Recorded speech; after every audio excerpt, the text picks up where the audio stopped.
할렐루야. 예, 오랜만에 수요 강단에 서는 것 같습니다. 어쩌다 한번 강단에 올라오면 지난날 처음에 교회에 손보러 왔을 때와 같이 좀 긴장하는 어색한 그런 면이 좀 있어서 당황스러울 때가 있습니다. 수요일 날 여러 가지 바쁜 또 하루의 일과를 마치고 집에 돌아가는 시간에 들으신 분도 있고 또 가정에서 은혜를 사모하며 이 자리에 나오신 여러분 감사드립니다. 코로나 사태로 인해서 중소교회 성가대가 직격탄을 맞아서 제일 어려운 그런 상황이 되었는데 우리 수요 성가대가 변함없이 하나님을 찬양하고 있는 모습이어서 매우 기쁨과 감사를 드립니다. 우리가 어린 시절에 불렀던 동요 중에 그 깊은 산속 옹달샘이라는 노래를 참 예전에 많이 불렀습니다. 깊은 산속 옹달샘 누가 와서 먹나요? 새벽에 토끼가 눈 비비고 일어나 세수하러 왔다가 물만 먹고 가죠.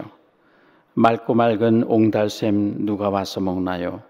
달밤에 노루가 숨바꼭질하다가 목마르면 달려와 얼른 먹고 가지요 라는 동요였습니다.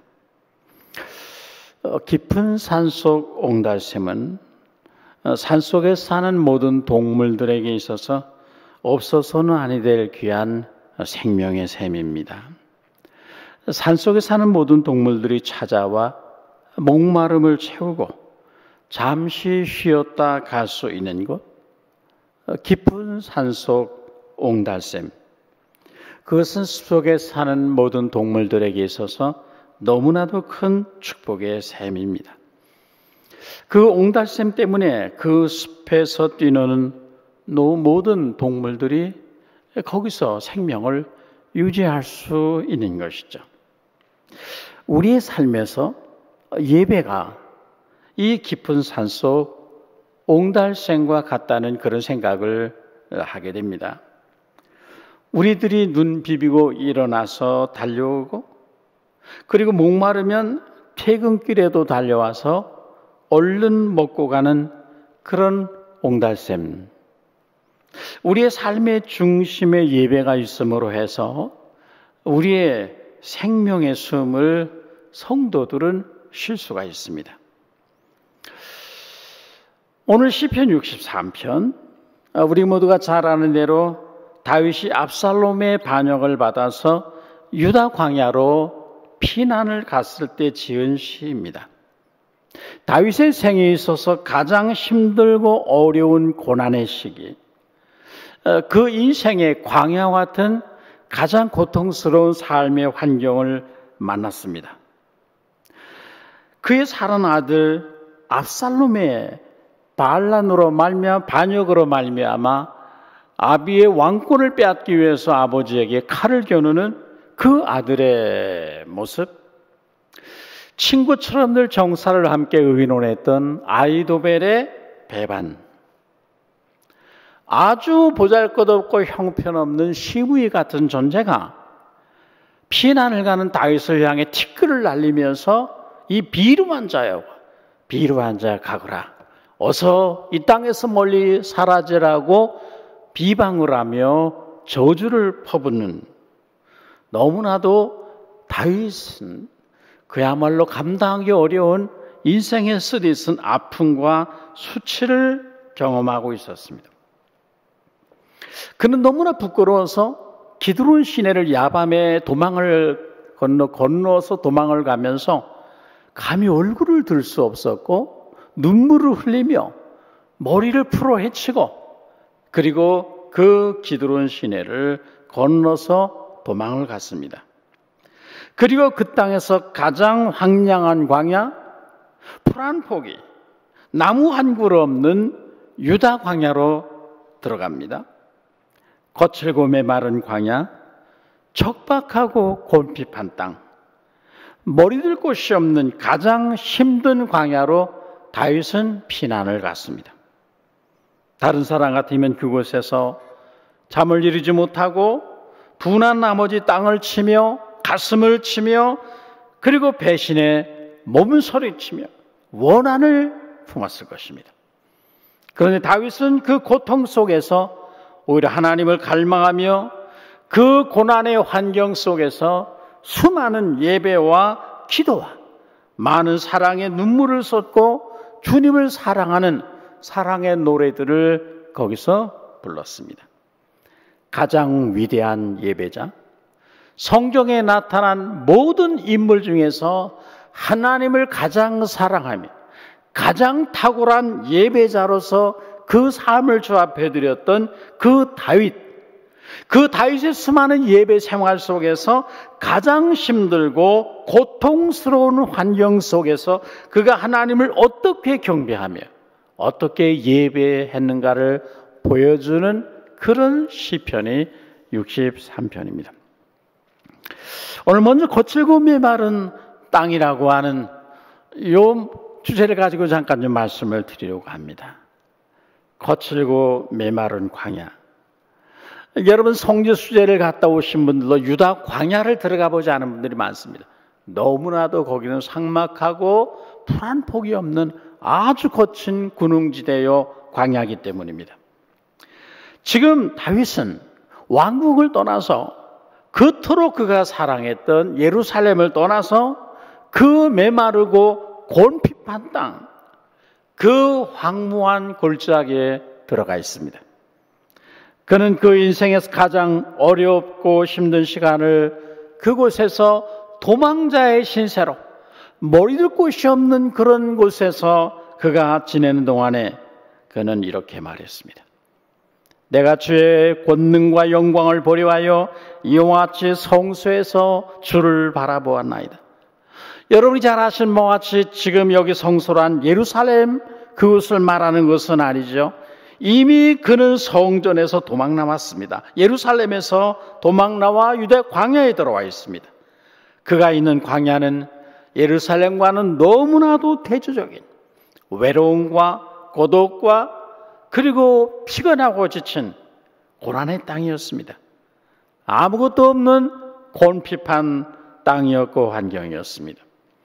그런데 그는 그 지금 두려운 광야에서 모든 사람이 잠든 그 자리에서 한밤중에 일어나서 두 손을 들고 우리 하나님을 찬양하며 감사로 기도합니다.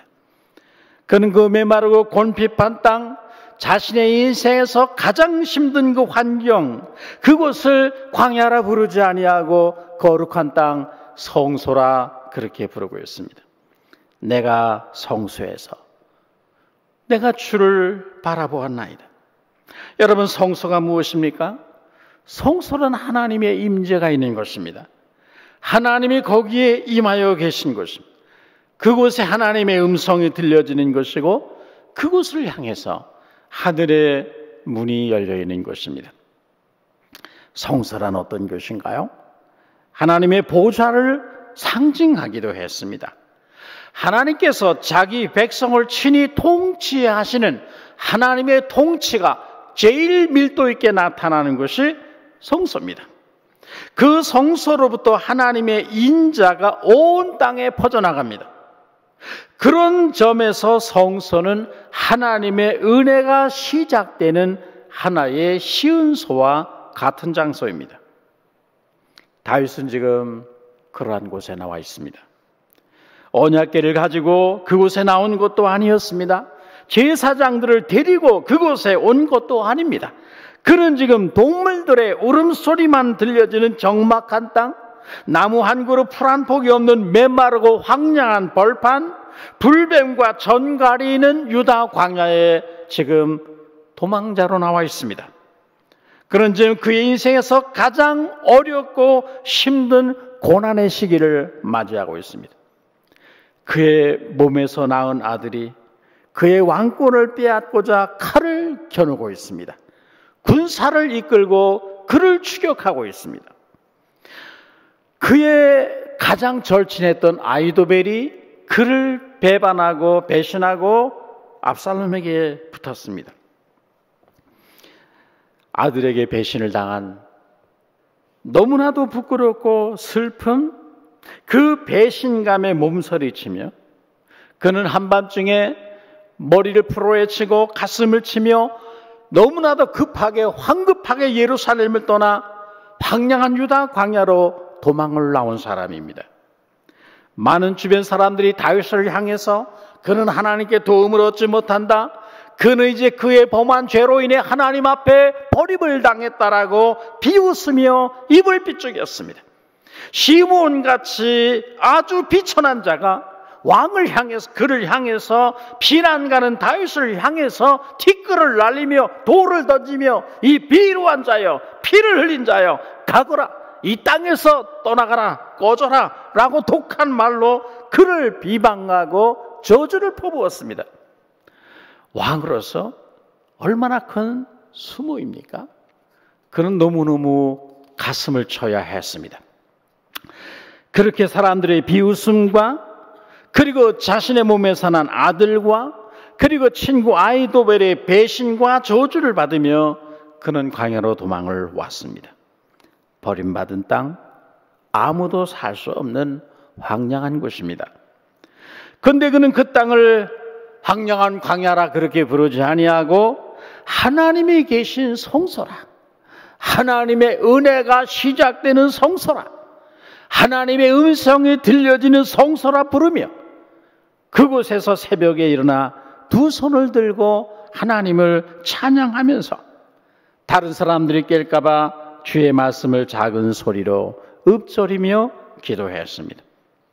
거칠고 메마른 땅에서 하나님을 경배하는 다윗, 인생의 가장 어렵고 힘든 시간을 예배와 찬양으로 보내는 다윗, 그는 성경에 나타난 모든 예배자들 가운데 최고의 예배자였습니다.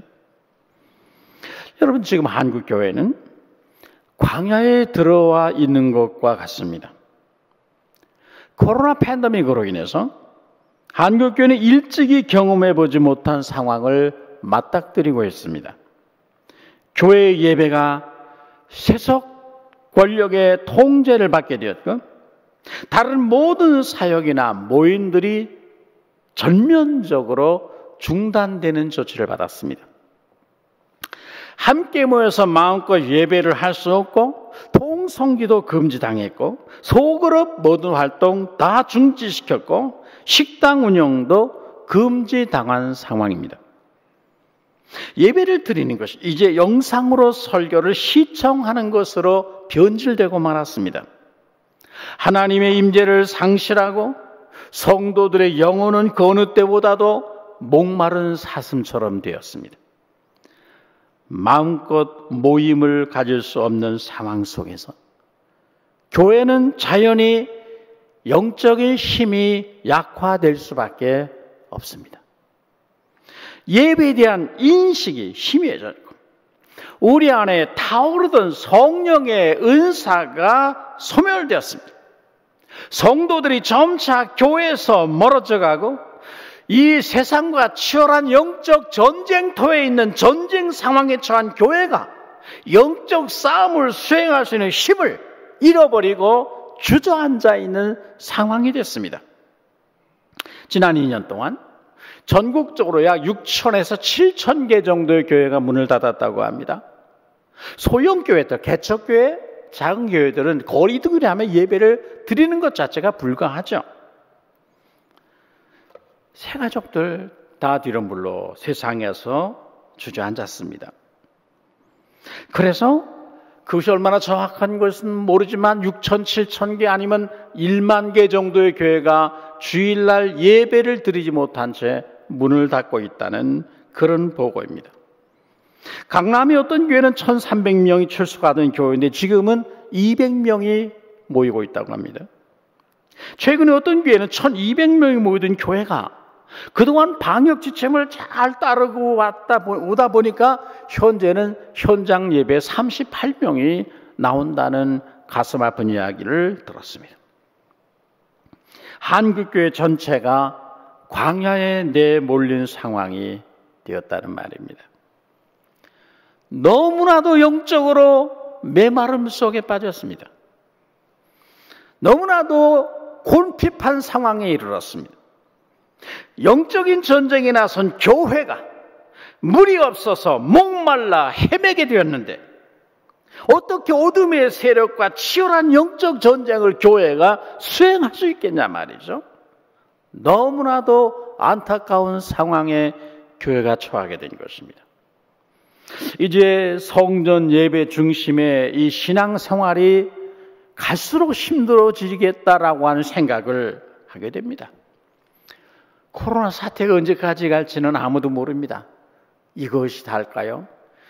우리가 계시록을 보면 하나님의 진노의 대접이 쏟아질 때마다 지상에 많은 전염병과 전쟁과 기근이 휘몰아치는 장면들이 나오는데 아마 이런 코로나 사태 같은 사태들이 지구촌에 아마 종종 매우 빈번히 찾아올 것입니다. 그럴수록 교회는 점차 광야로 몰리게 되고 성전 예배 중심의 신앙생활이 매우 힘들어지게 될 것이라는 생각을 안 할 수가 없는 것이죠. 이런 상황 속에서 거칠고 메마른 광야에 나와 있는 한국 교회가 어떻게 믿음의 능력을 유지하며 어둠의 권세와 영적 싸움을 수행하며 우리 안에 있는 거룩한 불꽃을 어떻게 되살릴 수 있느냐 하는 것입니다.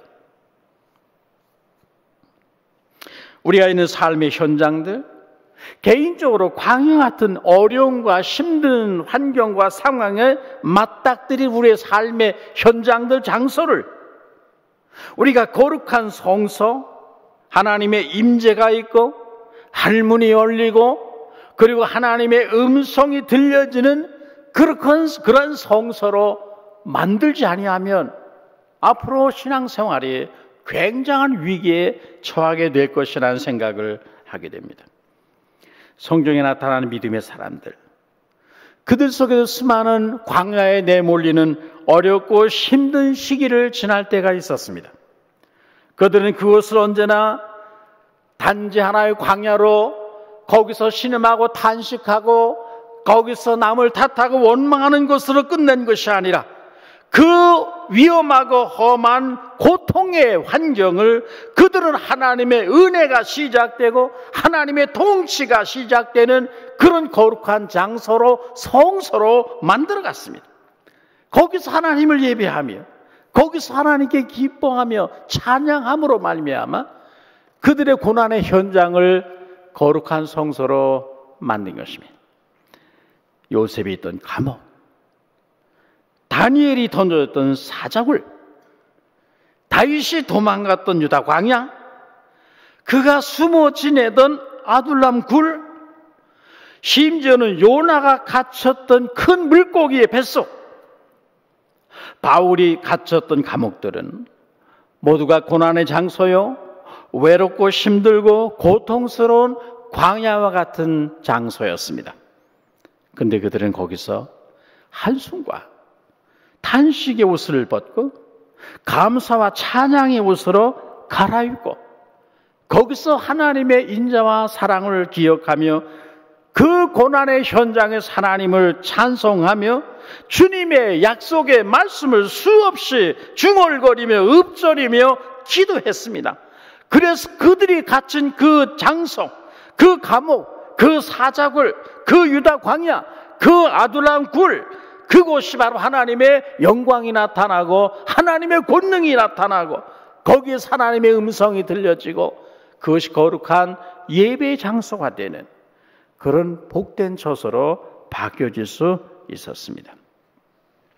그곳에서 그들은 하나님의 임재를 경험했고 그곳에서 그들은 하나님의 음성을 들었고 그곳에서 하나님과 친밀한 교제를 나누며 하나님의 인자하심을 경험하게 됩니다. 오늘 여러분에게 성소는 어디입니까? 우리가 주일마다 모이는 지금 모인 이 자리가 물론 우리는 성소입니다. 여기에 하늘의 문이 열리고 이곳에서 우리는 주님의 음성을 듣습니다. 여기에 하나님께서 임하셔서 여기에서 우리와 교제하십니다. 이곳이 거룩한 땅입니다. 그러나 주님을 믿는 우리에게는 이것만이 성소는 아닙니다. 여러분이 자고 깨고 일하고 잠시 머물다 가는 모든 것 다 거룩한 성소요, 성소가 되어야 합니다. 이 어려운 상황, 한국교회가 목말라 하고 점점 우리의 영이 곤핍해져가는 이 고통스러운 삶의 환경을 우리는 어떻게 성소와 같이 거룩한 땅, 하나님의 영광이 나타나고 하나님의 임재가 있고 하나님의 음성이 들려지는 그런 곳으로 만들어갈 수 있겠습니까? 가장 중요한 것은 우리 주님을 향한 영적인 갈망을 우리가 갖는 것입니다. 내가 주를 갈망하나이다. 다윗은 그 거칠고 메마른 광야에 나갔을 때 거기서 그는 자신의 영혼이 우리 하나님을 갈망하고 있다는 것을 그는 하나님 앞에 고백했습니다. 그는 하나님을 갈망하는 시기, 다윗이 쫓기는 몸이 되어 도망 다닐 때에 그를 가장 슬프게 서글프게 했던 것은 다른 어떤 것이 아니라 안락한 왕궁 생활을 잃어버렸다는 데 있는 것이 아니라 그가 마음껏 하나님을 예배했던 성전 예배에 그는 참석할 수 없다는 것이 가장 큰 아픔이었습니다. 그래서 그는 아무것도 없는 그 땅, 외로움과 고독과 눈물이 있는 그 땅에서 하나님의 영광과 권능을 경험하고자 했습니다. 내가 있는 이곳이 비록 하나님의 언약궤가 있는 곳은 아니지만 여기서 그 하나님의 영광을 보고 싶어서 이곳에서 하나님의 임재를 경험하고 싶어서 그가 처한 그 고난의 현장에서 거기서 주님의 영광을 보고 싶은 이 갈망을 가지고 거기서 그는 믿음을 발휘했습니다. 그가 있는 그곳에 주님의 거룩한 임재가 나타나기를 그는 열렬하게 원했습니다. 그가 갈망했던 것은 예루살렘 왕궁의 안락한 삶의 환경이 아니었습니다. 쫓겨난 왕권을 다시 되찾고자 하는 갈망이 아니었습니다. 하나님을 향한 갈망, 그것이 다윗의 마음속에 있었습니다. 그래서 그는 모든 신하들이 잠든 시간에 혼자 일어나서 두 손을 들고 하나님의 영광과 권능을 보기를 갈망하며 거기서 기도하며 찬양을 했습니다. 하나님이시여, 주는 나의 하나님이시라. 내가 간절히 주를 찾되 물이 없어 마르고 곤핍한 땅에서 내 영혼이 주를 갈망하며 내 육체까지도 주를 갈망합니다. 그 얼마나 주님을 갈망하고 그분의 영광을 보고자 사모했으면 그의 온 영혼뿐만 아니라 육체까지 주를 갈망하고 앙망한다고 고백을 했겠습니까? 하나님을 향한 그의 간절함을 그는 세 가지 단어로 표현을 했습니다. 간절히 찾되, 주를 갈망하며, 앙모하나이다라고 하는 단어들입니다. 찾는다. 이 말은 새벽 혹은 미명을 뜻하는 샤르라고 하는 말에서 유래된 말인데요. 새벽부터 일어나 끈질기게 찾는다는 것을 의미합니다. 그저 한번 찾는 것이 아니라 새벽부터 하나님의 임재가 느껴질 때까지 끈질기게 하나님의 그 임재를 찾고 두드리고 구한다는 의미인 것이죠. 갈망하다, 이건 목마르다는 말입니다. 주님, 저는 목마릅니다. 왕 위에 올라가는 것을 목말라 하는 것이 아닙니다. 왕궁의 안락한 생활을 내가 목말라 하는 것이 아닙니다. 저는 주님을 목말라 합니다. 주님의 사랑과 그 임재를 다시금 경험하기를 저는 목말라 합니다.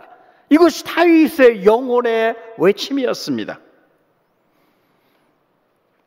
앙모하다라는 말은 카마르라는 동사인데 마지막 힘이 쇠잔할 때까지 바라는 열렬한 열망을 말합니다. 모든 힘을 다해서 모든 힘이 다 소진할 때까지 애착의 주님을 끈질기게 바라는 마음입니다. 주님, 저는 주님을 애타게 찾고 있습니다. 주님, 저는 이곳에서 당신의 영광을 보고 싶습니다. 어떤 것보다도 이곳에서, 이 고난의 땅에서, 이 고난의 환경에서 저는 다른 것이 아닌 주님의 임재를 경험하고 싶습니다. 저는 왕위가 아니라 화려한 왕궁을 원하는 것이 아니라 적들을 패배시켜달라고 하나님 앞에 구하는 것이 아니라 단지 제가 있는 이 광야에서, 이 고통스러운 삶의 현장에서, 이 곤핍한 땅에서 한없는 주님의 사랑과 인자하심을 저는 경험하고 싶습니다. 하나님 저에게 이 은혜를 베푸셔서 이 어려운 환경 속에서는 주님의 임재 안에 거하게 해주십시오. 이 고난의 광야에서 주의 영광과 권능을 저로 하여금 보게 하여 주시옵소서. 이것이 다윗이 광야에서 드린 기도요 그의 노래였습니다. 여러분, 그는 왜 하나님을 찾고 그토록 갈망하는 것입니까? 그는 3절에서 말하기를 주의 인자하심이 생명보다 낫다고 말을 했습니다. 그는 광야에서 하나님의 인자하심이 생명보다 더 귀중하다고 고백을 했습니다. 나에게는, 하나님 저에게는 우리 주님의 인자하심과 은혜가 내 육신의 생명과 육체의 생명에 속한 그 모든 것보다도 나를 향한 주님의 사랑과 인자와 자비하심이 더 귀하고 너무너무 좋습니다. 그렇게 말하고 있는 것이죠. 예배를 통해서 하나님의 인자하심과 변함없는 사랑과 자비를 경험하는 것은 그의 생명보다 귀했습니다. 그래서 그분을 경배하며 그분의 임재를 갈망하게 된 것이죠. 여러분, 이런 갈망, 영적인 갈망, 이것이 우리의 환경을, 고난의 환경을, 우리가 힘들고 어려운 시대를 통과할 때에 내가 있는 삶의 자리를 거룩한 성소로 바꿔버리는 첫 번째 요인입니다. 하나님께서 이 어려운 시기의 한국 교회에 이런 하나님을 향한 갈망을 다시금 부어주시기를 주님의 이름으로 축원합니다. 한국 교회는 지난날 이런 고백을 가지고, 이런 갈망을 가지고 하나님을 찾으며 은혜를 구했거든요. 수많은 성도들이 하나님의 인자하심과 사랑이 생명보다 나음을 알았기 때문에 6.25의 전쟁통에서 북한에서 본토와 친척 아비집을 떠나 단신으로 월남을 했습니다. 여러분, 1.4 후퇴 때, 6.25 때 남한으로 넘어온 대부분의 북한 동포들은 다 크리스찬들이었습니다.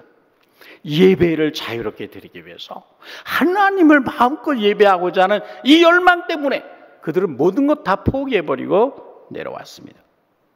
주님의 변함없는 인자와 자비가 생명보다 나은 것을 알았기 때문에 어느 교회에서 부흥회를 한다고 하면 보따리 싸질머지고 몇십 리길도 가서 거기 가서 밥해 먹고 자고 집회에 참석하고 철회하기도 했습니다. 주님의 인자가 생명보다 더 나은 것을 알았기 때문에 기도원마다 은혜를 목말라 하며 주님의 영광과 권능을 보고자 하는 성도들이 인산인해를 이루었습니다. 방학 때는 발디디오를 틈도 없습니다. 연초에는 기도원 어디 마당도 밟을 수 없을 정도로 기도원마다 인산인해였습니다. 이런 한국교회, 하나님을 목말라 하던 한국교회, 하나님의 인자하심과 선하심이 우리 육신의 생명보다 더 귀하고 좋다는 이 고백을 가지고 하나님을 섬겼던 한국교회, 하나님이 그동안 은혜를 주시고 복의 복을 더하셔서 세계 교회사에 유례가 없는 부흥을 경험하도록 하나님 우리들에게 복을 주셨습니다. 그런데 오늘 우리는 얼마나 이런 고백을 품고 하나님을 섬기는지, 정말 우리는 지난날 우리 열조들이, 우리의 선배들이 가졌던 하나님을 향한 그 갈망, 하나님의 인자하심을 사모하는 그 열망을 오늘도 우리가 갖고 있는가? 주의 인자하심은 우리의 생명보다 더 낫게 여기는가? 코로나라고 하는 전염병 앞에서 성도들이 산산이 흩어지고 반석 같은 믿음이 금이 가고 깨어지고 세상에 나가 숨고 앉아버렸습니다. 저 자신부터가 예배를 생명처럼 알던 그 불타는 신앙이 식어졌다는 생각을 합니다. 얼마나 신앙생활하기가 편해졌는지, 그래서 주일날 예배 안 나와도 전화, 교육자들이 전화 오면 집에서 영상으로 시청했다고 하면 그만입니다. 심각한 영적인 위기가 한국 교회에 도래하고 있습니다. 시편 84편 기자는 그 마음에 시온의 대로가 있는 자는 복이 있나니라고 했습니다. 여러분, 시온의 대로가 뭡니까? 주님을 갈망하는 마음입니다. 하나님의 임재 안에 들어가 그 임재 속에 머물고자 하는 마음, 이것이 시온의 대로입니다. 이 갈망이 마음에 있는 자는 힘을 얻고 더 나아가 마침내 하나님의 임재 안에 들어간다고 했습니다. 이런 임재에 대한 갈망을 갖고 있는 사람들은 눈물 골짜기 같은 어려운 환경을 지난다 할지라도 그것으로만 은총의 샘이 되게 해서 그 뒤를 따르는 사람들이 그 물을 마시게 한다고 했습니다.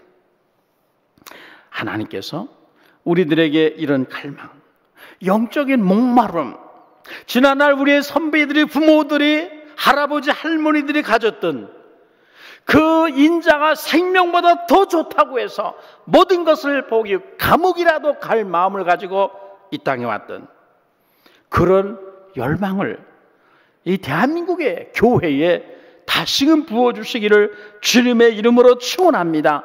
이 갈망이 있어야 교회가 다시 일어납니다. 이 영적인 갈망이 있어야 한국교회가 다시금 힘을 얻어서 흑암의 세력과 영적인 싸움을 싸워 이길 수가 있습니다. 영적 갈망을 통해 우리는 하나님께 나가는 것이고, 하나님은 그 시온의 대로를 통해서 우리들에게 들어오시는 것입니다. 교회마다 영적인 힘을 잃어버리고 임재가 가득한 예배가 사라지고 성령의 불같은 은사가 소멸되어 가는 시대에 우리가 이런 갈망을 통해서 하나님의 보좌 앞에 나가고 하나님의 영광과 권능이 이 우리의 갈망을 통해서 우리 심령에 임함으로 인해서 우리의 삶의 환경들이 전부 거룩한 땅, 하나님의 성소로 바뀌어지는 역사가 있게 되기를 축원합니다. 세 번째로 다윗 그 산일은 주의 인자하심을 노래하는 것입니다. 거칠고 메마른 땅, 사람을 볼 수 없는 황량한 불뱀과 전갈이는 메마른 사막에서 그는 그곳을 하나님의 성소로 삼고 하나님 앞에 하나님을 갈망했는데, 그 가운데 그가 또한 한 중요하게 여긴 것은 그분의 인자하심을 기억하며 하나님을 찬양하는 것입니다. 그 메마른 땅을, 그 곤핍한 땅을 찬양으로 덮어버리는 것입니다. 3절에서 말하기를 주의 인자가 생명보다 나음으로 내 입술이 주를 찬양할 것이라고 했습니다.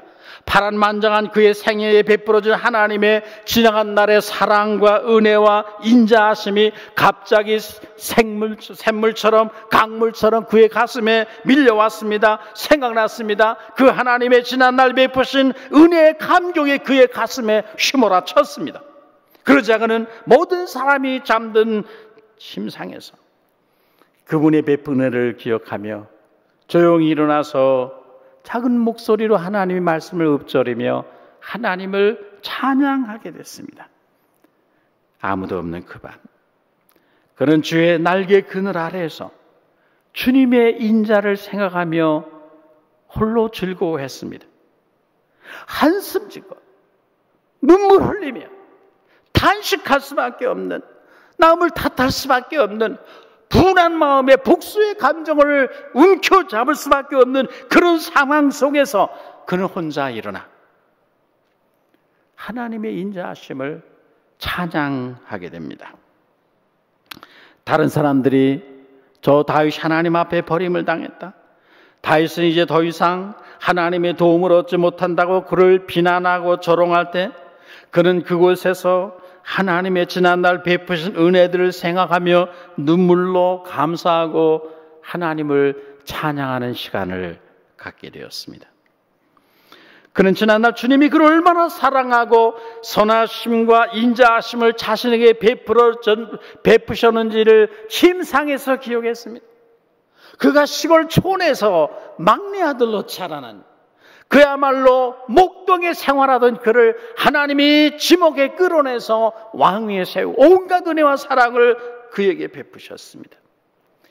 지난날 인생길에서 하나님이 그에게 베푸신 은혜를 생각하면 감사밖에 드릴 것이 없었습니다. 그것이 아무리 고난의 환경이라도 거기서 하나님을 찬양할 것밖에는 다른 것이 없었습니다. 그분의 은혜와 그분의 사랑을 생각하며 그분의 신 약속의 말씀을 중얼거리다 보면 그때마다 그의 마음속에는 저절로 하나님에 대한 감사의 찬양 속에 감사의 눈물이 흘러나왔습니다. 여러분, 그가 처음 유다 광야로 도망갈 때는 어떻게 했습니까? 울며 그 길을 갔습니다. 슬픔과 불안과 근심의 옷을 입고 머리를 풀어헤치고 맨발로 기드론 시내를 건넜습니다.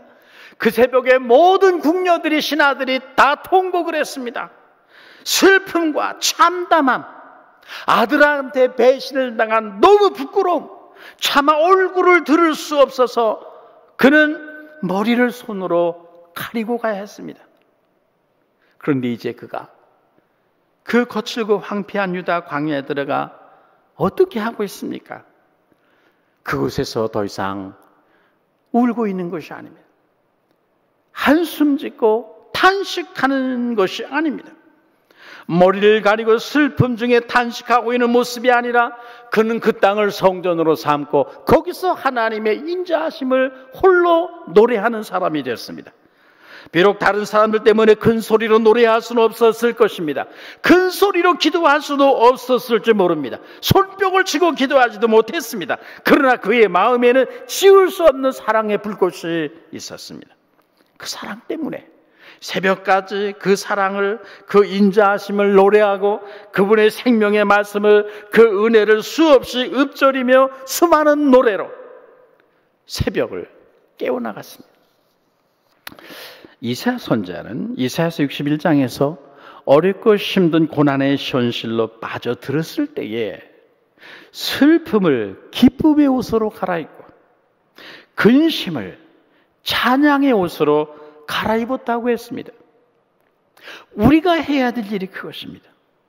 우리가 힘든 시기를 지나갈 때, 우리의 삶에서, 우리의 인생에서 가장 어렵고 고통스러운 환경을 통과할 때, 우리의 심령이 메마르고 곤핍해서 목말라서 광야에서 죽을 것 같은, 질식할 것 같은 어려움을 통과할 때, 그때 우리가 할 일은 하나님의 인자하심을 생각하며 그분을 찬양하는 것입니다. 가장 힘든 시기에 하나님을 찬양하는 여러분 되시기를 축원합니다. 바울과 실라를 보십시오, 여러분. 그들이 성령의 실 받아 바다를 건너 빌립보 성으로 들어갔을 때 그들을 기다리고 있던 것은 박수갈채가 아니었습니다. 환영이 아니었습니다. 채찍이고 감옥이었습니다. 그의 주변은 슬픔과 어두움과 근심으로 가득했습니다. 그들은 피투성이가 되어 감옥에 갇혔고 착고에 든든히 채워졌습니다. 그들이 처한 환경은 여지없는 광야였습니다.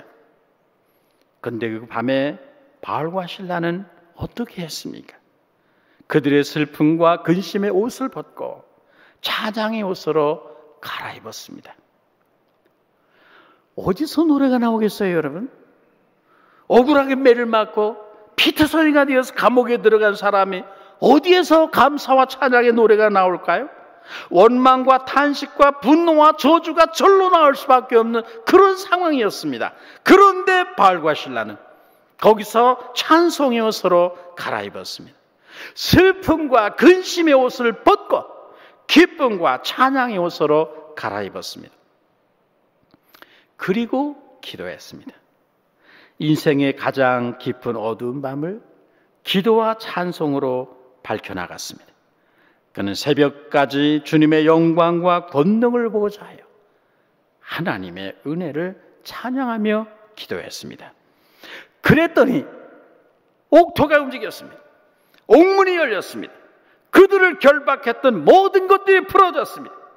그 감옥에서 어두운 세력이 산산에 깨어져 흩어졌습니다. 흉악의 결박이 풀어지고 주님의 영광이 그곳에 나타나고 간수와 그 가족들이 구원을 받는 주님의 영광과 권능이 그 고난의 현장에 나타났습니다. 척 피어스는 믿음의 방패라고 하는 책에서 찬양은 불신에 대한 우리의 방패라고 했습니다. 찬양은 불평과 원망에 맞서서 우리를 보호해주는 하나의 방패입니다. 이 방패를 여러분 붙잡고 있어야 됩니다. 인생의 어려운 시기를 통과할 때 특별히 이 방패를 손에 잡는 여러분 되시기를 축원합니다. 이것이 바로 우리가 우리의 광야 같은 삶의 현장을 하나님의 임재가 임하는 성소로 바꾸어가는 하나의 방법입니다. 그렇다면 마지막으로 이 황량한 광야로 도망다니는 위태한 상황에서 머리둘 곳이 없는 그곳에서 지난날 베푸신 하나님의 인자하심과 선하심을 생각하며 밤새도록 찬양하고 새벽까지 주의 말씀을 읊조리며 노래했던 다윗에게 주어진 은혜는 무엇인가? 예배자에게 주어지는 축복이 무엇인가 하는 것이죠. 그는 5절에서 이렇게 말했습니다. 골수와 기름진 것을 먹은 것 같이 나의 영혼이 만족할 것이라. 나의 입이 기쁜 입술로 주를 찬송하되 침상에서 주를 찬송할 것이라. 그 영혼에 만족과 기쁨이 임했다는 거죠. 골수와 기름진 것을 먹은 같이 내 영혼이 만족할 것이라고 했습니다. 새로운 확신이 주어졌습니다. 아직 그의 환경은 바뀌지 않았습니다. 그의 대적들도 그대로입니다. 그의 처지는 여전히 곤고합니다. 그러나 그의 마음은 다릅니다. 하나님이 그 마음에 인자를 풍성히 베풀어 주셨습니다. 범죄한 그에게, 쫓겨난 그에게 하나님의 인자를 한없이 베풀어 주셨습니다. 그 고통스러운 환경 속에서 하나님은 지난날 왕궁에서 누리던 은혜보다 더 귀한 은혜를, 더 값진 은혜를 다윗에게 부어주셨습니다. 골수와 기름진 음식을 먹고 즐거워하는 것 같은 영적인 배부름과 만족과 기쁨을 다윗은 누릴 수 있었습니다. 시편 23편에서 다윗이 이런 고백을 했습니다. 원수의 목전에서 주께서 자신에게 상을 베푸셨다는 거죠. 지금 이 상황입니다. 원수의 목전입니다. 지금 압살롬의 군대가 그를 에워싸고 있습니다. 그런데 거기서 그 하나님을 찬양하며 하나님의 그 메마른 땅에서 하나님께 기도했더니 하나님이 거기서 그에게 상을 베푸셨습니다. 밥상을 베푸셨다는 말이죠. 친밀한 교제를 허락했다는 말이죠. 하나님의 은혜와 사랑, 그를 향한 하나님의 인자하심을 마음껏 먹고 마시도록 그렇게 골수에 기름진 것을 먹은 것 같이 그의 영혼 속에 주의 은혜와 사랑이 한없이 밀려들도록 부어지도록 하나님이 복을 주셨습니다. 그가 왕국에서 기름진 음식을 먹고 화려하고 안락한 침대에 누워 잠을 잘 때보다 그 광야 한복판에서 그의 영혼은 더 큰 만족을 누릴 수 있었습니다. 영혼의 축제 잔치를 맛볼 수 있었습니다. 하나님이 영적으로 기름진 음식, 기름진 사랑과 은혜를 그에게 막 부어주셨거든요. 한치 앞을 내다볼 수 없는 암담한 상황 속에서 다윗은 신세 한탄이나 좌절에 빠져 신음하는 것이 아니라 거기서 지난날 베풀으신 주의 은혜를 되새기며 원수의 목전에서 은혜의 상을 받게 됩니다.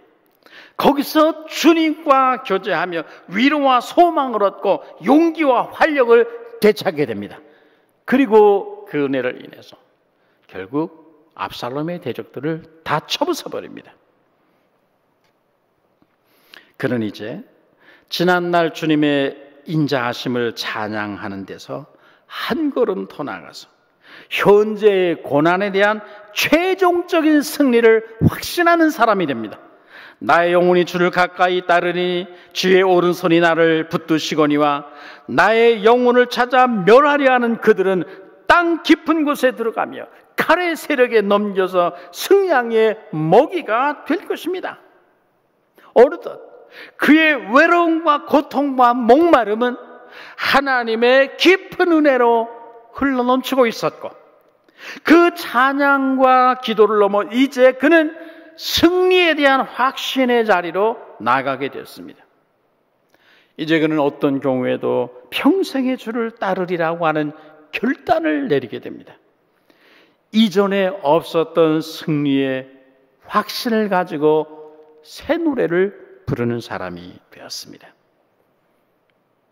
그래서 그 광야가 메마르고 거친 땅이 예배의 장소가 되었고 그리고 이제 승리의 장소로 바뀌어지게 되는 거죠.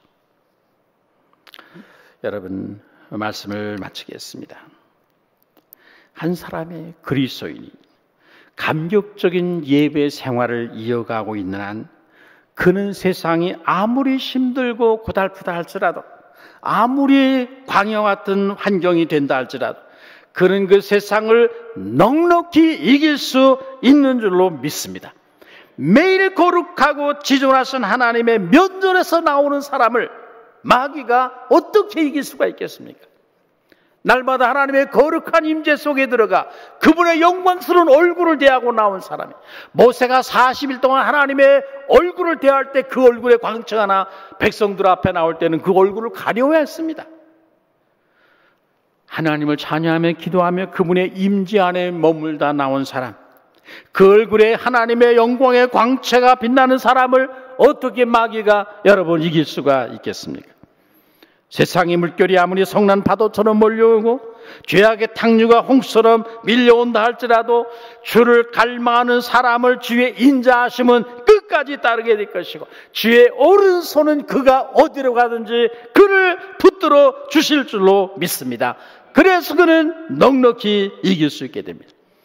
메마르고 곤핍한 고난의 장소인 광야를 예배의 장소로 바꾸고 승리가 넘치는 장소로 바꾸어야 되는 것, 이것이 우리 오늘날 한국교회 우리들이 해야 될 일들입니다.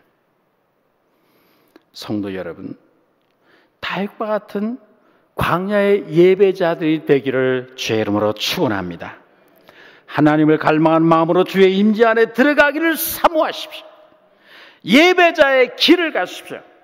여러분의 삶의 장소를 거룩한 임재로 가득한 장소로, 하나님의 영광과 권능이 나타나는 장소로 만들기 위해서 하나님의 인자하심을 찬양하며 노래하며, 그래서 그곳을 다시금 승리의 장소로 바꾸어가는 여러분 되시기를 주의 이름으로 축원합니다.